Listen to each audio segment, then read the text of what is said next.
very sensitive adjustments, or it's very sensitive to adjustments. As you saw, I turned it and it died just a little bit to lean it out, and the engine turned off. So this potentiometer and the Arduino and the fuel injector together are all pretty precise, and it can adjust the fuel mixture pretty accurately.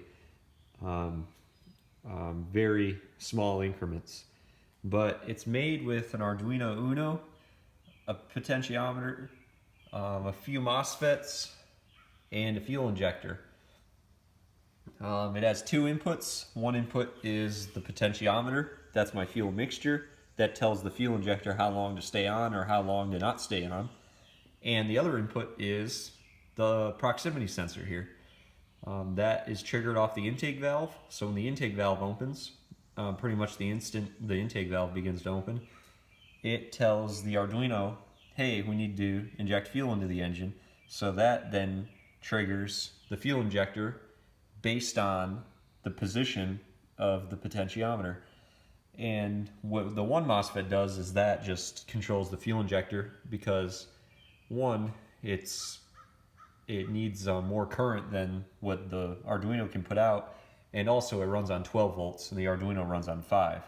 And also what this MOSFET does is it's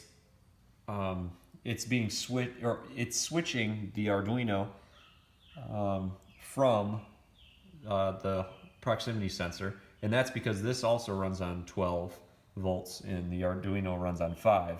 So I just wanted to use this proximity sensor that I already had, and so I just am using a MOSFET to switch it.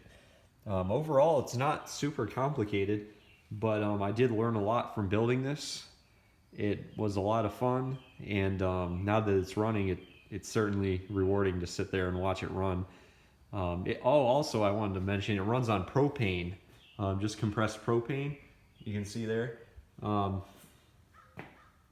I didn't want to use gasoline because I didn't want compressed gasoline possibly leaking and causing a fire or something.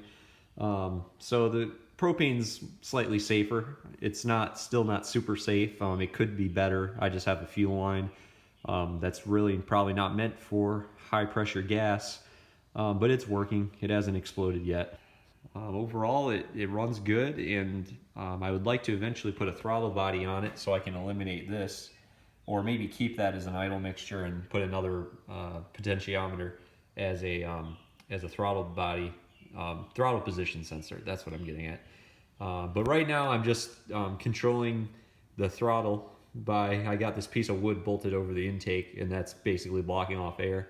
I got to fix this. I got to put a piece of metal on there to make it look better. And the hole that's in it was originally supposed to allow air in, but it was actually, the hole was allowing too much air in, and I had to plug it with this nail, and it turns out that there's actually a leak in the gasket, so it can actually idle off of the leak that's in the gasket. So that's kind of cool. And it idles just basically slow enough where it'll keep itself running. Any slower, it would probably turn off. So thanks for watching again. If you have any questions or comments, feel free to let me know. Thanks.